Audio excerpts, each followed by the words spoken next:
What's up, MegaCapitalG here. So the rest of the Vendread cards have been leaked and spoiled and translated as well. And the main reason that I didn't talk about these earlier, well, one, I was live streaming. The second is I knew about the cards, but the translations were really rough. And my understanding is like Italian Yu-Gi-Oh was just kind of having people who spoke Spanish translate them. And I was like, okay, that's fine. But then I saw multiple people giving different translations. And I was like, hold up, I don't want to touch this yet, because you guys know that things like if/when, face up, face down, those can totally change what we think about a card and how playable a card ultimately is. Like, there are very small, minute details in Yu-Gi-Oh that can make a card way more playable, and I just didn't feel comfortable touching it. But I think the translations are right. If they aren't, then I'll try to edit this video. Like, I'll try to at least let you guys know in the comment section or something like that. So 3 cards to talk about.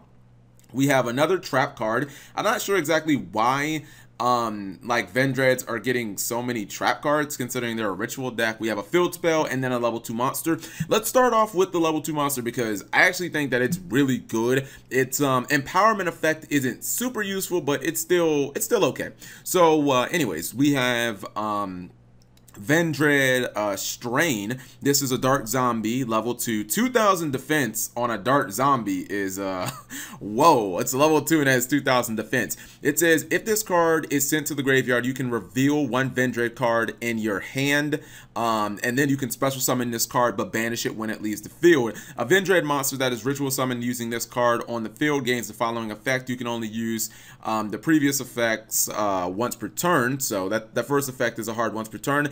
That effect is after damage calculation. If this card battled with an opponent's monster, you can draw 1 card, then discard 1 card. This is not bad. Look, I think the real thing that I like about this card is the fact that it does not ever have to actually hit the field to be summoned from the graveyard. Like, you can ritual summon with this card, right? You can sit it from your hand to the graveyard as the cost for a ritual summon, and then it'll just jump back on the field as soon as you reveal another Vendread card from your hand. And it's really important with the field spell that I'll talk about in 1 second, which it should have been here, but there we go. There's the field spell. Yeah, the field spell also activates it as well. You can get it to the graveyard with Twin Twisters. I mean, zombies naturally like being sent from the hand to the graveyard, or just being sent to the graveyard in general. You can send this with Unizombie to the graveyard. It'll activate. You can send this. I just had something. Oh, Zombie Master. I don't know how many people are actually running Zombie Master, but if you're running a heavy zombie build and you're running Zombie Master, another way of getting it out of your hand. So I think this is pretty good. And then the secondary effect is just another way to activate another copy of Strain in your hand. Draw a card, discarding. I think this is pretty good. Also, if you discard Origin to the graveyard, you can activate its protection effect from the graveyard. So I'm definitely on board with this monster. I wish it was a little higher level so that it could, you know, pay for more of the ritual summoning, but I think it's fine. Then we have the trap card, which is a little weird. It seems kind of slow to me. It says reveal 1 Vendread ritual monster in your hand. Special summon any number of your banished Vendread monsters with different names whose levels equal exactly the level of the revealed monster in face down defense position. Tribute all those face down monsters. After that, ritual summon the ritual monster in your hand. You must be able to ritual summon to resolve and activate this effect. So, okay. There are a couple of problems with this card. This card has an incredibly high ceiling, but I think that it also has a very low floor because, for starters, it is a trap that ritual summons, and it's not that, it's a couple things wrong. Like, I don't understand why it has to exactly match up the levels. Like, why can't I overpay? It would have made this card a lot easier to summon. The monsters also have to have different names. I don't think that that one is too big of a deal, but the monsters having to exactly match up levels, that's kind of a problem when you just gave us a level 5 ritual monster. And I think I've said before that ritual summoning using odd level rituals has never really been all that practical, with maybe the exception of the Necros of Trishula.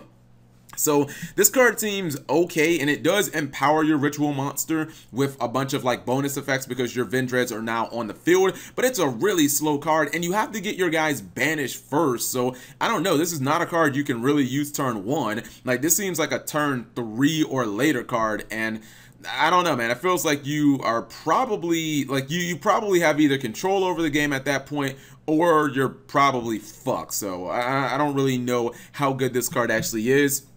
this honestly seems like a card that I probably wouldn't want to run. And if you're running a super heavy zombie build with like Unizombie and Shiranui Sage, then I definitely wouldn't want to run this because it seems incredibly bricky if you don't have like the perfect setup. Then lastly, we have the field spell for the archetype. Pretty interesting to see a ritual deck get a field spell, but then again, it did make me think of like Ritual Sanctuary. And actually, this card is somewhat similar to Ritual Sanctuary. I think Ritual Sanctuary is a better version of this card, to be honest.